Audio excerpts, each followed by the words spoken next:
Bienvenue dans l'émission Tout peut réussir avec comme invité Fabien Pincars. Bienvenue. Bonjour.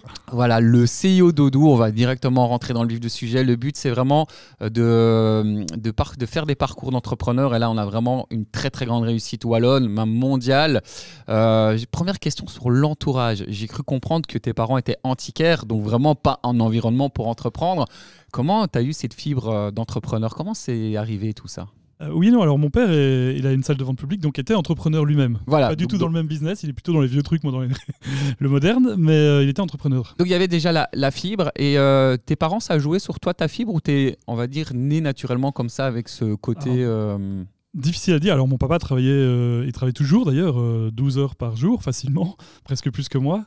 Je ne sais pas si j'ai appris ça de lui, mais en tout cas, ça probablement, ça a dû me forger. C'est ça, et donc très très jeune, toi tu as une passion pour le codage.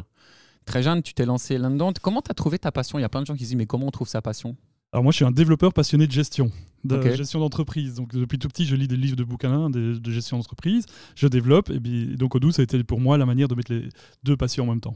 Donc c'est vraiment les bouquins autodidactes, c'est comme ça que tu as commencé? À l'époque, il n'y avait pas Internet. Donc... Oui, bah, c'est vrai. Donc finalement, c'est pas les études parce que tu as fait Polytechnique. C'est vraiment non, j'ai appris à développer et à gérer sur le côté des études. Ok. Et c'est combien de bouquins comme ça au total À l'époque, je lisais 2 par semaine. Aujourd'hui, je suis plutôt à 3 par mois, mais ça reste 2 par semaine. Donc voilà, c'est intéressant de savoir la fréquence de lecture. Et du coup, tu t'es lancé vraiment à quel âge? Alors, je me suis lancé tôt à développer des logiciels pour les copains de mon papa à 13 ans. Comme on dit, dans la cave, le garage, c'est comme ça que ça commence? Bon, dans la chambre, oui. Ouais, c'est ça. Et après, j'ai fait dans mon code d'étudiant. Et après, le code d'étudiant, c'était dans une petite maison. C'est ça. Et là, tu te rends compte que ça peut se transformer en business. Comment commence Odoo? Comment ça... Alors, au début, je l'ai développé comme une société de service. Je développais les fonctionnalités par rapport aux besoins des clients. C'est déjà des clients? Tu as d'abord aidé des amis? Comment ça se passe avant d'avoir des clients? J'ai fait plein de trucs et il y a un truc qui a mieux marché que le reste. Ouais. J'ai été leader sur le marché de l'art en Europe. J'ai vendu des produits dérivés Linux, des t-shirts, des polos, des cravates. J'ai fait des virus, j'ai fait des antivirus. Puis il y a un truc qui a mieux marché que le reste, c'est les logiciels de gestion. C'est ça, donc c'est combien d'échecs pour finalement une boîte qui réussit? Oui, alors c'était pas des échecs parce que j'étais étudiant, j'avais quand même un bon revenu pour un étudiant, ça m'a permis d'engager les premiers employés, mais c'était pas des projets à échelle Odoo, c'est-à-dire à 5000 employés qu'on a aujourd'hui. Ouais, c'est ça, donc t'avais déjà des employés quand tu étais étudiant? Oui, alors c'était assez marrant, on était dans un petit code d'étudiant, moi je faisais mes examens au milieu, puis à gauche et à droite, ils travaillaient pour les clients. Et ça, quand on est jeune comme ça, c'est vrai que quand on a des employés, il y a une responsabilité.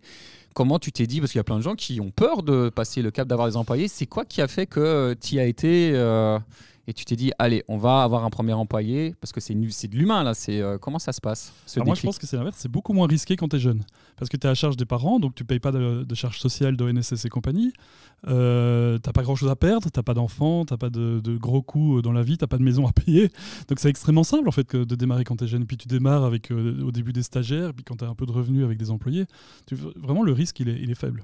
C'est ça. Et pour ceux qui ne connaîtraient pas, alors que je pense que tout le monde connaît Odoo, juste pour expliquer c'est quoi?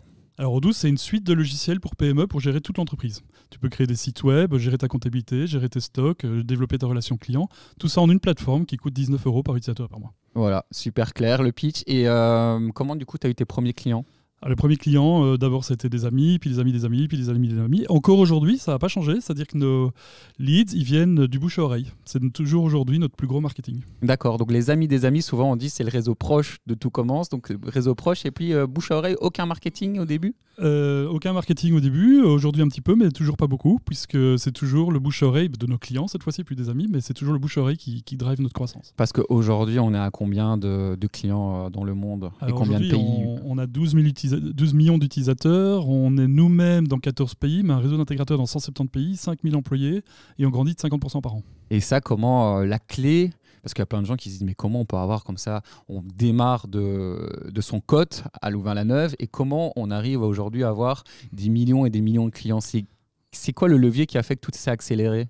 La clé, c'est 20 ans de travail acharné. Il n'y a pas eu une grosse accélération, c'est 50% de croissance par an sur 20 ans.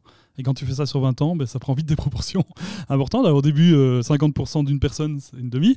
Et puis 50% de 10, c'est 5. Mais aujourd'hui, 50% de 5000 employés, c'est 2500 employés par an qu'on doit recruter.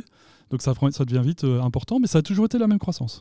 Ok, on va développer la croissance, on va faire une première pause musicale et après on revient pour la deuxième partie de l'émission avec Fabien comme invité. Bienvenue dans la seconde partie de l'émission Tout pour réussir avec comme invité Fabien Pincars. Bienvenue encore Fabien. Oui, merci. Voilà, on parlait vraiment de la croissance et je sais qu'il y a cette question qui revient souvent. J'ai deux questions parce que tu as eu plein de prix et tu es aussi une licorne, donc une boîte qui est valorisée à plus d'1 milliard. Et il y a beaucoup de gens qui se lancent dans les projets avec ce focus argent. Je veux devenir millionnaire, milliardaire. Qu'est-ce que tu pourrais dire à ces gens-là qui sont trop focus argent? Je suppose que toi, c'est le contraire, c'est une passion, mais il y a beaucoup de gens qui pensent que c'est ça le moteur. Alors, entrepreneur, c'est hyper dur. Il y a des moments difficiles et la différence entre ceux qui réussissent et ceux qui échouent, c'est ceux qui ont persévéré. C'est de réussir à passer les moments difficiles. La seule manière de passer les moments difficiles, où tu es limite sur le salaire, ça n'arrive pas à payer, etc., c'est d'être motivé. C'est d'aimer ce que tu fais. Si ta seule motivation, c'est l'argent, tu risques de tomber au moment où justement, tu as besoin d'être fort.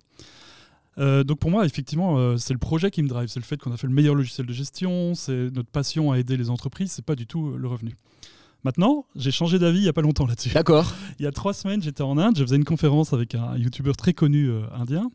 Et la même question a été posée à ce youtubeur. Et lui, il m'a dit, moi, je voulais gagner de l'argent. Je voulais être riche, je voulais gagner de l'argent. Puis j'ai expliqué aux autres comment être riche, etc. Et moi, je lui ai dit, mais en fait, je trouve ça bizarre parce que pour moi, il faut être passionné. Et il m'a répondu, mais c'est parce que tu es européen. Vous n'avez pas besoin, vous. Et il avait raison. On est tellement confortable qu'on n'en a pas besoin, mais l'argent, pour certains, en tout cas pour eux, c'était un vrai driver. C'est ça. Et tu as dit qu'en effet, le chemin, c'est dépasser les obstacles. Est-ce que, souvent, j'ai interviewé d'autres personnalités milliardaires. Souvent, elles m'ont dit, mais on a été parfois au bord de la faillite. Est-ce que tu as eu ce moment-là où tu étais peut-être à un moment où tout aurait pu se stopper? Donc moi, sur les 20 dernières années, j'ai fait 7 années au bord de la faillite. C'est-à-dire au moment où je ne savais pas payer les salaires en fin de mois ou tout juste. Donc 7 ans, c'est quand même 35% du temps. C'est plus le cas aujourd'hui. Et comment on arrive à gérer ces peurs-là et bien dormir? On dort pas bien, mais c'est pas grave, on travaille beaucoup. On fait des choix aussi stratégiques, c'est-à-dire parfois on va vendre des projets qui sont un peu foireux, mais avec retour très rapide sur le cash. Mauvaise rentabilité, mais cash plus rapide.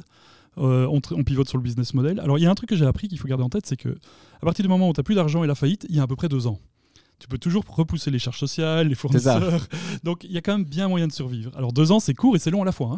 2 ans, c'est long, ça paraît long. Mais quand tu dois pivoter ton business model, sortir un nouveau produit pour être sûr que tout change, parce qu'il faut un vrai changement quand tu n'as pas d'argent, 2 ans, c'est quand même court. Ouais, non, c'est super intéressant. Et j'ai envie de parler de quelque chose qui, je trouve, un levier qui est génial dans une boîte. J'appelle ça le networking d'émerveillement. On voit les plus grandes boîtes mondiales qui organisent un événement annuel et je pense que toi, tu as aussi développé ce concept-là qui est incroyable, qui est la Odoo Experience, c'est ça? Oui, c'est ça, Odoo Experience. C'est une autre dimension, hein. C'est un truc de malade. C'est Bruxelles Expo, 6 palais, 35 000 personnes. C'est le plus grand événement business et IT d'Europe. Je pense que c'est un investissement aussi... qui est assez conséquent tout ça. Alors pour nous, c'est 2,3 millions d'euros d'investissement, sans compter les ressources humaines, puisqu'on a plus de 1000 employés qui travaillent dessus pendant quelques mois.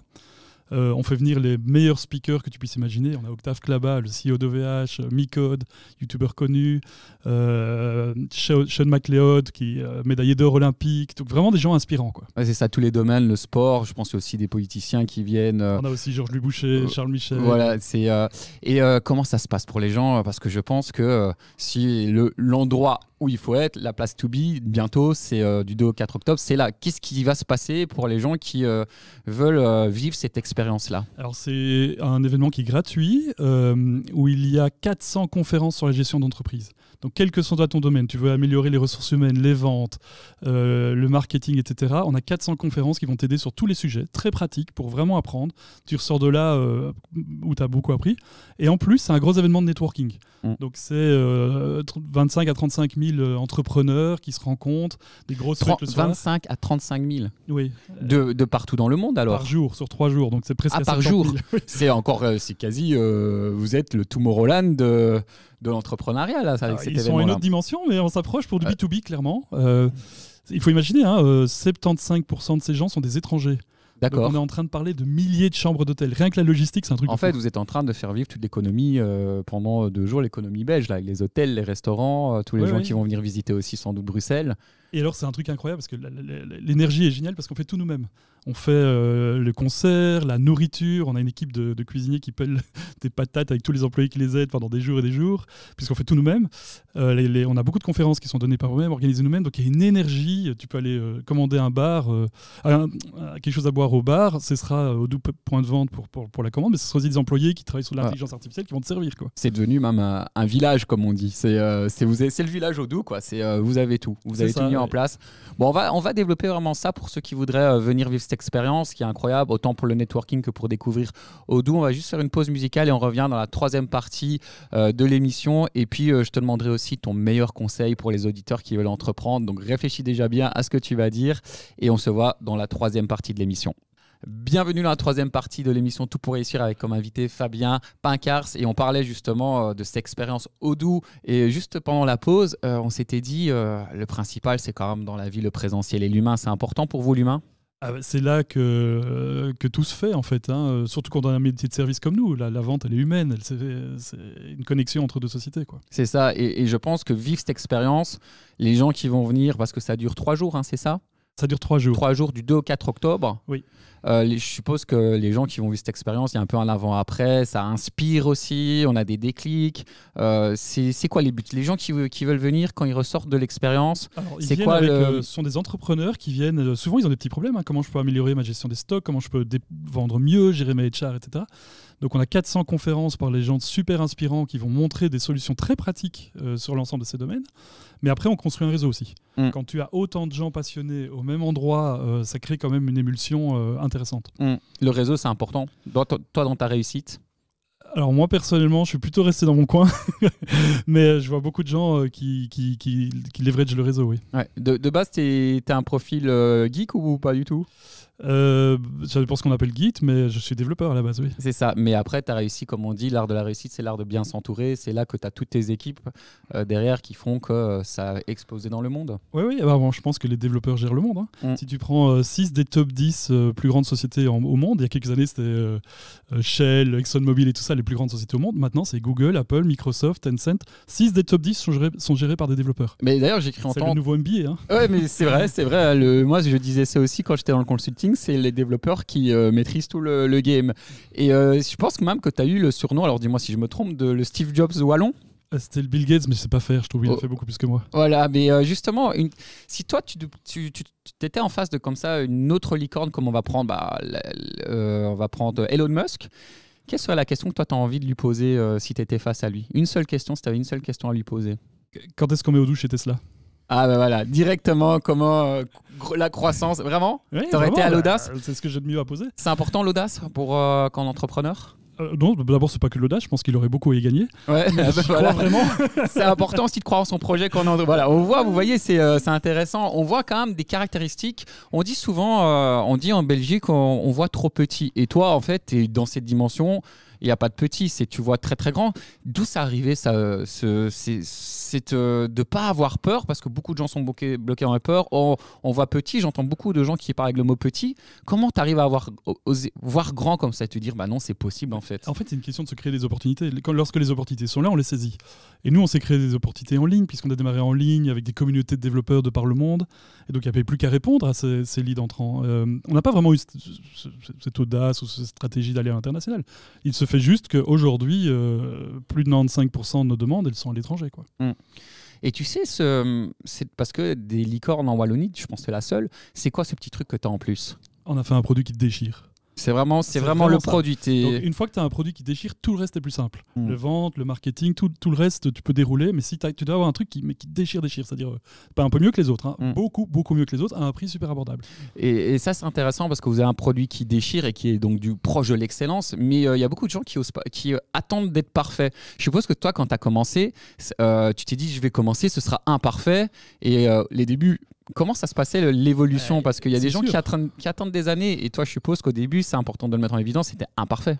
Alors, de 1, c'est sûr, ça m'a pris 20 ans pour en arriver là. Ça se fait pas tout de suite. Il y a un vrai investissement avec un gros focus pendant 20 ans. Peu de sociétés arrivent à faire ça. Mais il y a aussi un côté, tu sais, l'idée et tout ça, ça vaut pas vraiment dans la réussite. Ce qui compte, c'est l'exécution. Tu peux avoir les idées meilleures du monde, ça dépend comment tu l'exécutes. Et inversement, nous, ce qu'on a fait, c'est pas une super idée. Des logiciels de gestion, il y en a quasiment dans tous les villages. On l'a juste fait beaucoup, beaucoup, beaucoup mieux que tous les autres. Et c'est ça qui fait que ça a explosé. Ouais, parce qu'il y a de la... Et ça, pour bien le faire, il faut juste s'y mettre. Il faut pas attendre. Il y avait de la concurrence. Comment on arrive à être premier sur le marché? Souvent, on dit il faut pas être le meilleur, il faut être le premier. Mais c'est vrai que vous, il y a de la concurrence. Nous, on a été le dernier, je pense, dans beaucoup de secteurs. Dans les e-commerce, on était le dernier. Dans les websites, on était le dernier. Dans les ERP open source, on était le dernier. C'est juste qu'on a fait mieux que les autres et les autres se sont essoufflés.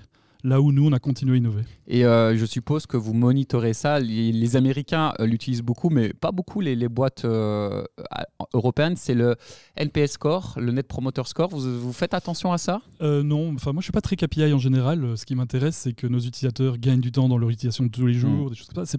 Ça se reflète pas souvent dans les KPI et pas facilement dans les KPI. Parce que c'est ça, le Net Promoter Score, c'est les gens sont contents, ils en parlent. Donc nous, ce que je comprends, c'est un produit qui est exceptionnel, un super bouche à oreille.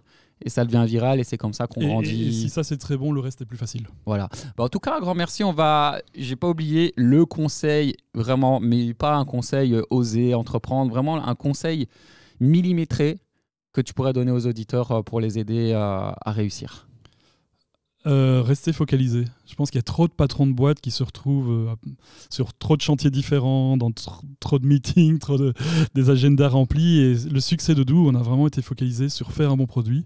Et quand tu es vraiment focalisé, ça prend parfois du temps, mais au bout, tu arrives à quelque chose de bien. Voilà le focus. Et alors, du coup, pour tous les gens qui voudraient rejoindre la Odoo Experience du 2 au 4 octobre, comment ils s'y inscrivent? C'est experience.odoo.com en ligne et inscription gratuite. Voilà, inscription gratuite. Donc les gens peuvent encore s'inscrire. Oui, jusqu'à la dernière minute. Voilà, moi j'y serai moi-même et je vous conseille d'y aller en tout cas quand vous voulez développer vos business et aussi avoir les meilleurs logiciels de gestion pour vous aider. Je pense que c'est une belle expérience, c'est quelque chose à vivre et c'est aussi du networking et on sait que le networking c'est important. En tout cas, bravo d'avoir mis un événement comme ça en place en Belgique et vraiment de faire d'Odoo une grande fierté belge à travers le monde. Merci Fabien. Top, merci. Merci.